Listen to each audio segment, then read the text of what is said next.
do you want to just tell us a bit about the show? Like what you think about the show, your personal opinions on it, like keep it PC, obviously. Yeah.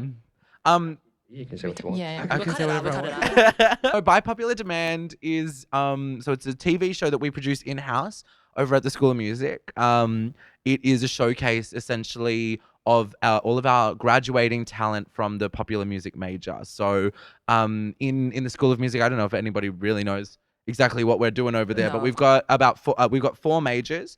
You can do popular music, jazz, classical, or composition and music technology. Each of them are really like have their own incredible strengths and are full of just like incredibly talented people. Yeah.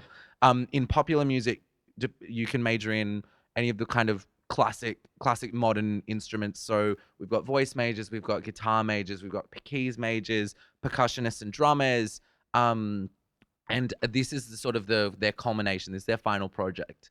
So we put them on camera with a band or just solo, however they want to do it, and it's all original music. By our graduating class. So it's fantastic. We get an incredible director by the name of Warren in, and he comes and sort of cuts it all up live. So we mix from all these different cameras.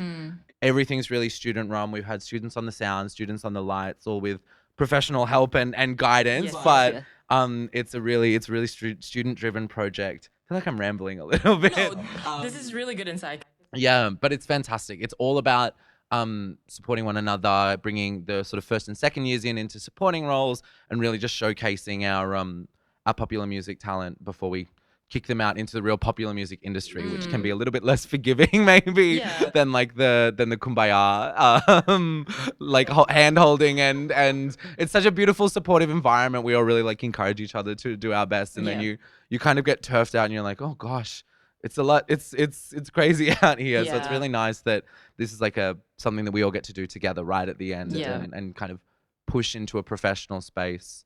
Yes. Plus, you get mad like show reel out of it. Do you know what I mean? There are some incredible Instagram shots coming out of that, out of like 100%. the full professional lighting and high quality camera stuff. And it's all just, I've seen some of the stuff. It's really like just, Months worth of good socials in there for our artists. No, 100%. But you yourself are I'm so confused right now. Sorry, my grammar. Anyway, you yourself are a musical student as well? Yeah, so I'm just about to start my third year.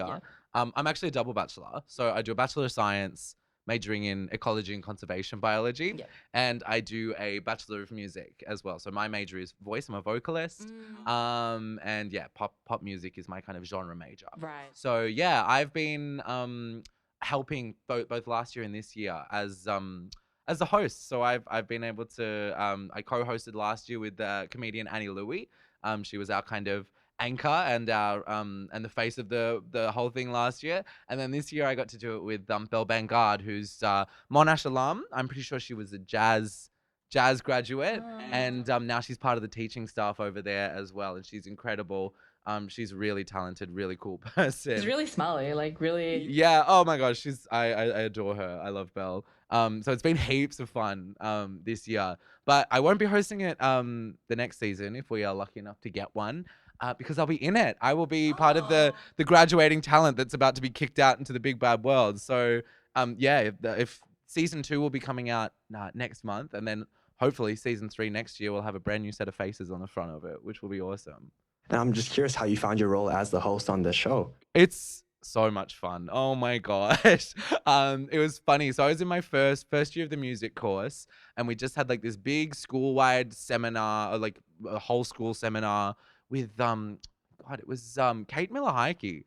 Actually, she'd come and guest lectured. Kate Miller-Heike had done a guest lecture, and afterwards Rod Davies, who's the course coordinator, comes up to me and is like, hey, you know how we're doing this TV show thing? I know you've put your name down to help. How would you like to be Sonia Kruger? I think were his exact words to me. So he came and up I to was you. like, what do you want me? You want me to be like controversial on daytime television? And he was like, no, I want you to do like the Sonia Kruger Dancing with the Stars bit, where you do like the green room side stage interviews. So that was heaps of fun. I basically just got to grab all these people that were performing and working behind the scenes, who are all my friends anyway, and like pretend to be really serious and ask them like about what they were doing and how the show all came together and how they were feeling. So it was so much fun. And then this year, yeah, we've taken a slightly different approach, and we're really like in the studio on the stage. You probably saw that like between watching season 1 and season 2.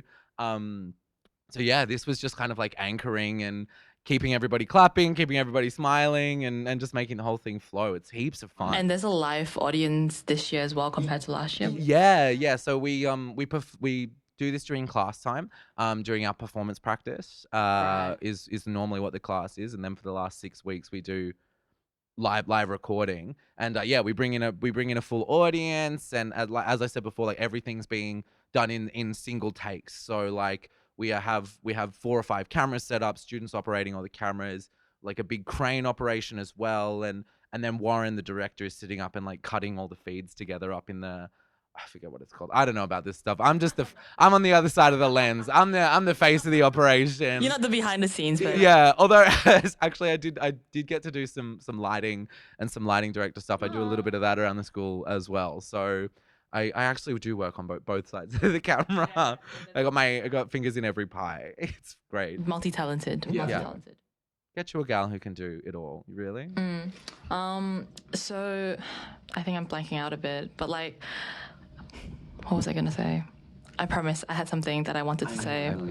Like, I really did have something I wanted to say. I do have a question while we're there, though. As a host, you do it quite naturally. I wanted to know, is that something that you kind of, is it a performance for you, or is it just you going on and just being yourself? I just love to talk. I'm a country gal. I'm a people person. I'm like a hospo waitress from way back. Like, I don't know. I just have always loved just a little chat, and I feel like, you know, there's a little bit of it where you're like, okay, I'll put the makeup on, I'll run the lines in my head a little bit. Like, it's always a little bit performative because you don't want to just like muck it up, and you got a job to do, and so there is an aspect of it. But yeah, mostly I'm just having a chat to Belle, or I'll just like, yeah, I'm just usually talking to like the camera operator right behind the lens, and pretending that I'm talking to them. Yeah, it's just like, it's like this. It's like, yeah, I love a chat. I'm a gal that loves a chat. It's been said about me many times. I feel like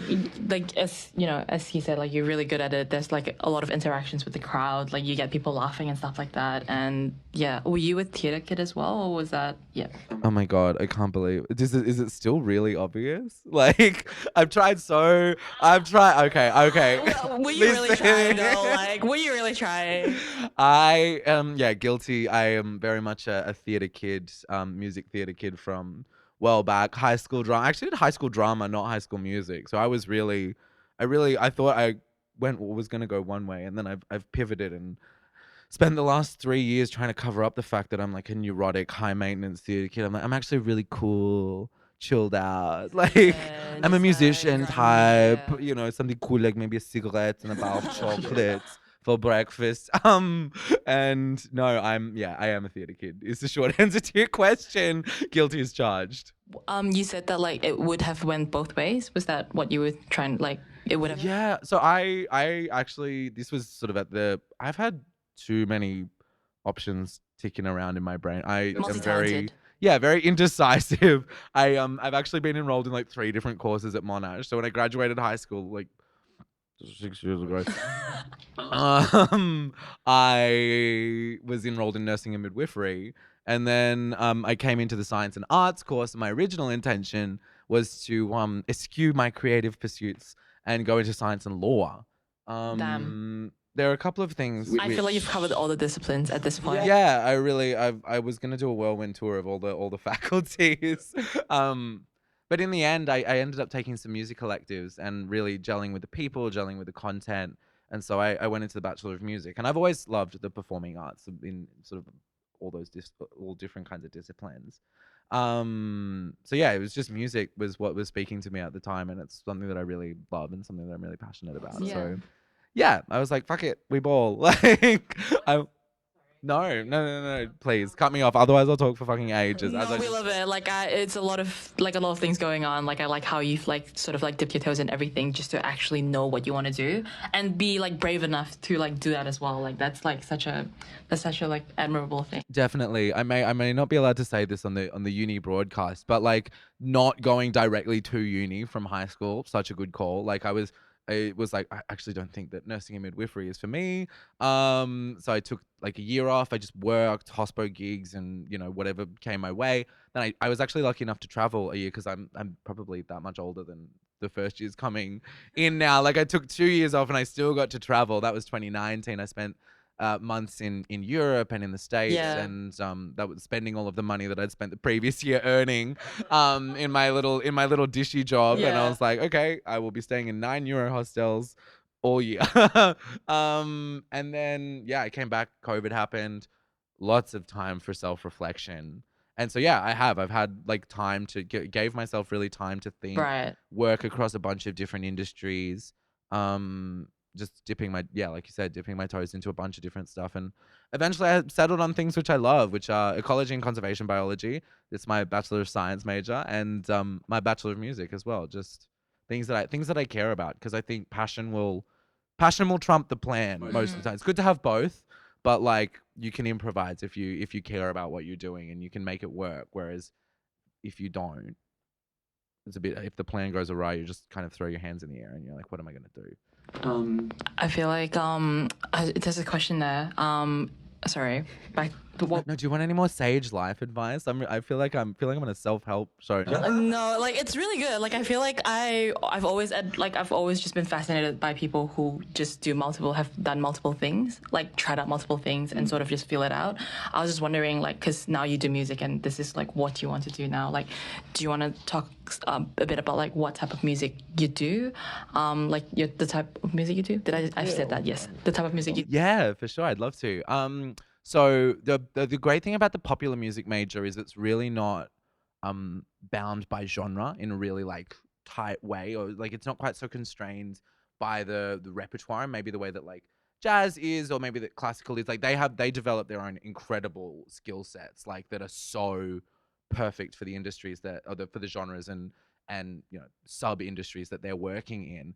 The pop course has really been about like preparing you to take whatever it is that you have to offer into like a quite transformed and different industry. So for me, I've actually been exploring a bunch of different stuff. Like that's been one of the real exciting things about the last few years. So I guess I've always been a rock chick, bit of a rock chick supremo.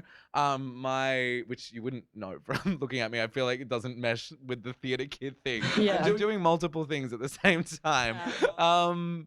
But yeah, like I cut my teeth like music wise up on like the Brisbane scene. I'm from up north, so like the whole Brisbane indie rock kind of thing. I think I mentioned this in the show because there's one of the acts that we do has this really kind of like the sound that was really similar to that kind of that scene. But I'm a huge fan of Patti Smith, of Tori Amos, PJ Harvey, all of like these incredible poetic rockers, and I think that's kind of where I'm just launching drop kicks at the moment, just like writing as much as I can. But that's where I'm aiming roughly, is that kind of like really intense guitar sound, really awesome, like in the room, real drums, and and a sort of intensity in both like the sound and the lyrics. That's what I'm trying to capture. So we'll see how I go this year. This is the finale coming up for me. Hopefully there's a season 3 where you can sort of like, we can sort of have a showcase of what you. Yes, absolutely. Monash University administration, if you're listening, please fund season 3 of By Popular Demand. I have to showcase what I'm doing. I was wondering, like, since you've done so many things, I was wondering, like, and you're doing ecology right now, was that right? Does that, like, how does that sit with your music degree, and how does it influence your music? Does it influence your music at all? Is it like separate parts of your brain that's like completely not the same thing? It's funny. I think the ways in which you have to think in both of those disciplines provide benefit to the other one. Like the kinds of thinking that you have to do in music help you change the way you think about the science problems that are in front of you, and vice versa. And so they're definitely not like separate strict things in the brain, but I've never actually found a good answer for this question because people are always like, so what are you going to do with that? And I'm like, well, unless there's like a research project where I'm allowed to go and like play Phil Collins albums to the penguins on Phillip Island and like, I feel like that see could which one is like the most beneficial effect on their breeding and recruitment. I feel like a happy feet. Literally, like, give me a happy feet project and I have literally hit the jackpot for my double degree. But no, they're just, as I said before, like they're both things I love and I keep them, you know, separate, but they're all part of me. So they just kind of like, they come together. My life is super disorganized. You should see my Google Calendar. It's a mess. And that's yeah, it's all kind of melts together, which is what the way I really like to have it. I find it really interesting how your brain seems to kind of meld all these things together and work really well with it. Like you said that the ecology course and your music course are kind of the same thing, that there's not much separation. And I feel like most people would see a separation there. So I find it really interesting that you don't feel that. Yeah, I mean, you're definitely doing incredibly different things. Like there's no the physical practices are totally different. Like last week I've just done marine biology, which is a unit run by one of the incredible academics, Dustin Marshall in the School of Biological Sciences. And it was such an informative and awesome week of just like intensive field work and lab work.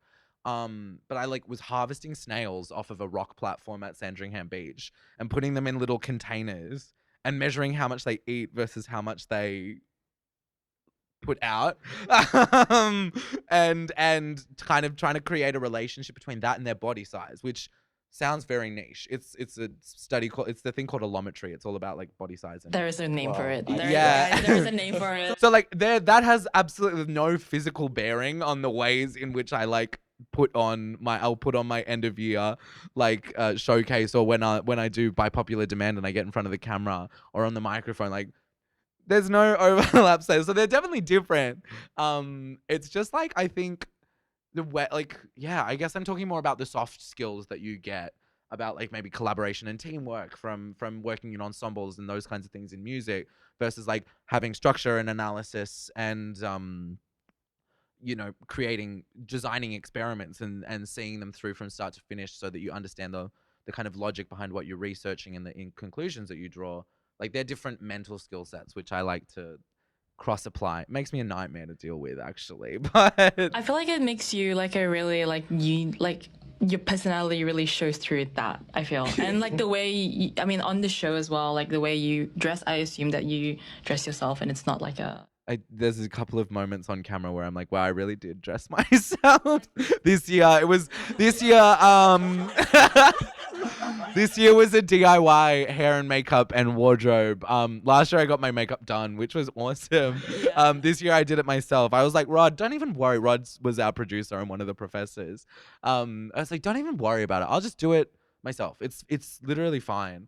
And then I look at it. There's a couple of shots in there where I'm like, oh, somebody call hair and wardrobe because it's all hanging out at the back, or like somebody didn't tuck their shirt in properly in a couple of shots in episode 2, and I'm like, oopsies. Drives my little, you know, neurotic brain up the wall. But I feel like what I was trying to get at, I think, was that like your personality really shows through like your wardrobe in like a good way, like sort of like it's like a very like distinct sort of, I don't have the words for it, like. But yeah, I'm curious, how intentional are you with the way you dress? I guess dress has always been like a really interesting thing for me, especially in recent years. I've kind of been negotiating my gender identity and my queerness and all these kinds of really interesting mental labyrinths that you can kind of delve into and spend a really long time delving. But clothing and the way that I dress to answer your question, it's intentional. I spend probably a little bit too much time sometimes thinking about how I present myself outwardly. I think it's something that challenges like a lot of creatives as well. Like, you're in an industry where you have to construct an image of yourself, and as you know, especially kind of in the 21st century, it's all about how does that image sell, and like, is that image, will that image sell? So, you know, I think it's probably something I think about a little bit too much, but we should get my therapist in for the next time we do this. It'll be great. Interesting session. Yeah. Constructions of the self through dress. Because the therapy is actually very fitting. Because the next question I kind of wanted to ask, and this is something we don't have to dive into if you don't want to, but you mentioned the mental labyrinth of queerness. Ooh, yeah. And if you'd like to share some about how your experience of navigating that has been. I don't know. There's a lot to unpack. We got about 23 years of, because there's photos of me aged 13 months old, and I've picked out the fairy dress for myself and the little embroidered fez. And everybody in my life is we've been new. So I've been walking in the labyrinth for a long time. I don't know. I think there's so much thinking that you can do about it. Sometimes it's better to just live it and experience it. There's you can spend hours puzzling after exactly the right words to describe yourself. But if you do it and you feel it and you know that it's right, then I think that's probably the easiest way, is to just punch a hole through the walls of the labyrinth and walk in whatever direction that you want. And yeah, I think my performing arts stuff has always been a part of that as well. I've actually been very lucky, especially coming into a performing arts degree, to have so much space and a really supportive environment in which to explore that and work with that a lot. It's obviously an integral part of who I am as a performer. It's an integral part of a lot of we touch on it in a few different times during the show as well. It's obviously integral to a lot of the performers that we've had on this year and last year. It's so cool to see how that informs, the lived experience of being queer, how that translates into maybe a lived set of politics and a lived set of values, and then how that translates into your aesthetics as a creative and as a performing artist. There's so many interesting feedback loops in there that are great, so brilliant to see played out, especially on screen, when you when the artists that we have a lot more control over how they want to present themselves and those kinds of things. So yeah, we're all just punching holes in the walls of the labyrinth right now. I guess that's. I hope is that a good answer? That was a great. How do I navigate? Yeah, I'm punching holes. That's how I'm navigating the labyrinth. That's what I would recommend for everybody else to do as well. Is get some boxing gloves. I think just to quickly wrap up, we'll go to how you just sort of dipping your toes and everything and just punching holes has gotten you an award, the 2023 award. How did you feel about that? Because was that expected? That was so funny. That was not expected at all. We were so lucky last year. So season 1, which went to air March last year, season 1 of By Popular Demand, so I should be specific. We were nominated for, I think it was Best Music Program, and Rod was also nominated for Best New Producer, and I was nominated, and I was lucky enough to win the Antenna Award for best new personality in a youth production. Very vindicating to be I'm actually not annoying. My personality is award winning. I think the word was outstanding. So outstanding. Yeah, I forget exactly what the words were, but I was really excited by that. Especially because working on season 1 was so cool. I was really lucky to have that opportunity handed to me. So it felt even luckier to have that.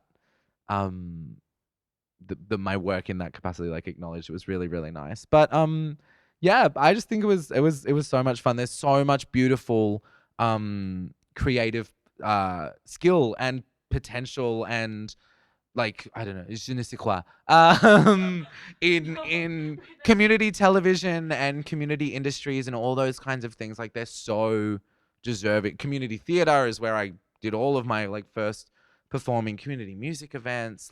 All of these are the arenas in which we, not only do we produce some of our best talent in these arenas. If those arenas don't exist, then we never have the ability to produce really, really outstanding talent. But it's also just a place where everybody gets to bring their ideas, and we get to participate in art and performance and performing arts. You know what I'm talking about? It's tautology, but in a way that feels very human. So because it's all community driven, it's not kind of profit driven. It's all just about like actually engaging in a way that you want and building something that you want, which is what art is all about, right? Like it's about an extension of expressing yourself as a human being. Like it's a human process. So yeah, I was really grateful to like Channel 31 and to the Antenna Awards for that award. I was so glad. I didn't think I had enough screen time to actually win the award in season 1. No. But clearly I made an impact in my little interludes.